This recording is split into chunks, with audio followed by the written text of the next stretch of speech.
You've started your channel and it's slowly rolling forward, but you might need some tips. So here are 5 top YouTube tips for small YouTubers. Here we go. Hello and welcome back to another video. Now, if you're starting a YouTube channel, growing your YouTube channel, or pushing a brand out there onto the second largest search engine on the internet, click subscribe. Start creating. YouTube to small up-and-coming new YouTubers can look like a massive mountain to climb, right? You're on there on your own, you're throwing videos and it doesn't seem to be going anywhere, but you stick to it, you've started, and that's your first stepping stone. But you might need some pointers. But before I start handing out those pointers, I want to know a bit about you. What is your channel? What do you do? How often do you upload videos? Do you have any tips that you wish you could travel back in time and tell yourself as a new YouTuber what to do as you grow into a small YouTuber? Please leave a comment down below. Now, there really is possibly thousands of tips that I could give you, but I thought I'd boil it down to 5 of the more obscure tips that I really think helped me that not many other YouTube tricks and tips people give you. Number 1, when you're first starting with your small YouTube channel, make sure that all of your videos are optimized. I would highly suggest TUBEBUDDY. There is a link down below, but you don't necessarily have to use it. It is a freebie, but it will help. Why use TUBEBUDDY? Well, TUBEBUDDY has a great way of specifically researching long keyword key phrases for searches. What is a keyword and key phrase? Well, when you tag in your YouTube video at the bottom, you've got your title, your descriptions, and your tags. Sometimes when you're barreling in there the really common things like food, swimming, sport, that's short, that's one keyword. What you're doing is ranking up against everybody else that's in that category. What you need to do is expand it into a subcategory or a more direct key phrase that is easier to rank for. Let's take sport, for example. If I search sport, you will see here with this screenshot that sport has millions of search results. So if you're uploading a video as a small YouTube channel, you're competing with those millions of results. But if you use a more specific keyword key phrase, say for example, in my case, YouTube tips 2018, what I've done, instead of just searching for like YouTube or YouTube tips, I've extended it to the year. It's now 3 words long, it's more specific, but when people are looking for YouTube tips 2018, you know that they're looking for YouTube tips for the year 2018.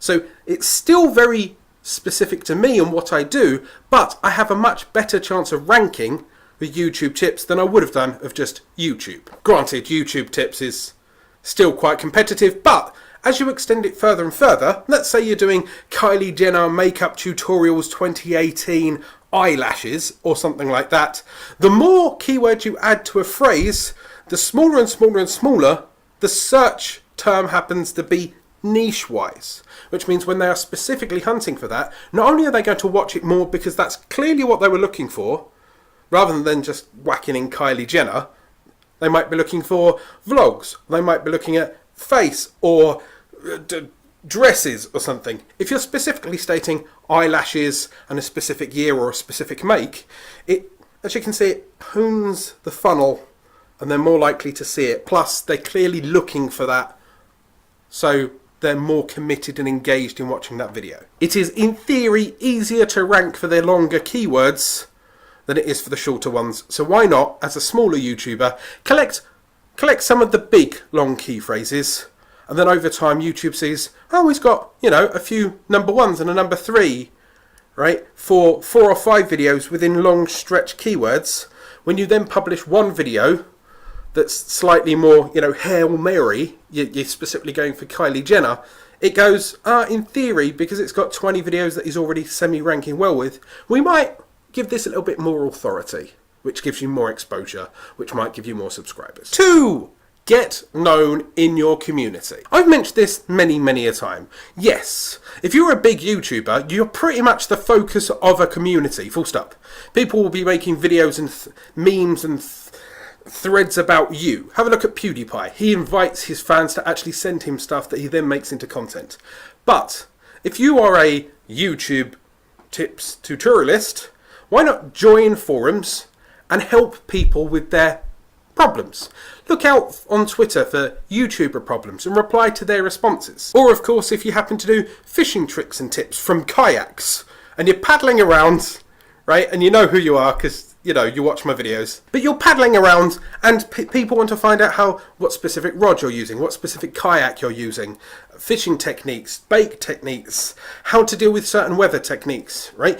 If you're in those forums, if you're in those Facebook groups, if you're talking to people, asking and replying, when you do post a video, it doesn't look like spam. Or if they do ask a question, you happen to have a video that answers their question, it looks helpful and not baited spam. You will get known in that community. You'll be synonymous with the man with the answers, and they will gravitate to you and hopefully subscribe and watch your videos. You may even become an influencer, and you can hook up stuff like, once again, fishing from kayaks. You could start linking to Amazon for the kayaks or for the fishing gear or for your waterproofs, and then you're getting some form of income off of Amazon for the process. 3, engage with the community in the comments, right? Either talk about them in videos, hello kayak man, or reply to them in the comments. Ask how they're doing, you know, what they like, what videos they'd like to see, because if you can get video ideas from them, they're more likely to be engaged and share it with their friend. Oh look, you know, Alan mentioned me in one of his videos. Here, my friend, go and have a look at this. And they might subscribe, and they might subscribe, etc, etc. 4, along with community building,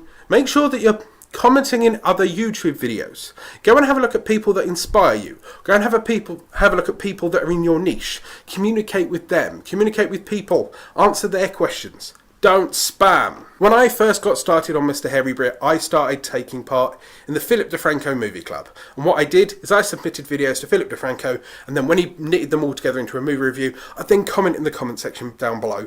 So people that watched the video would then see me in the comments.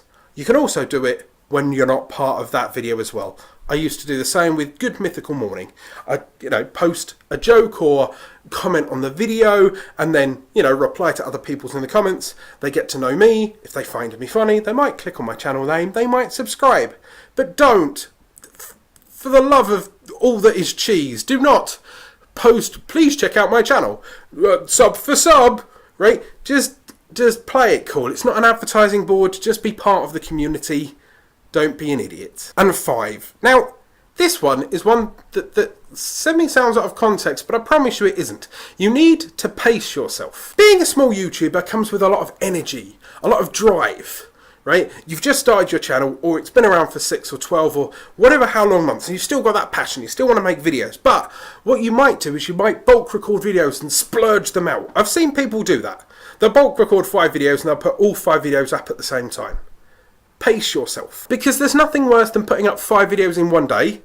Your subscribers will watch the first, maybe the second video, the other 3 videos will suffer, and then you disappear for 5 weeks because you think, oh, there's 5 videos there that can feed themselves. If you're really excited and you really want to make a load of videos, brilliant. Bulk record them, put them in the YouTube bank, so to speak, and then make sure that you fit to your normal schedule, right?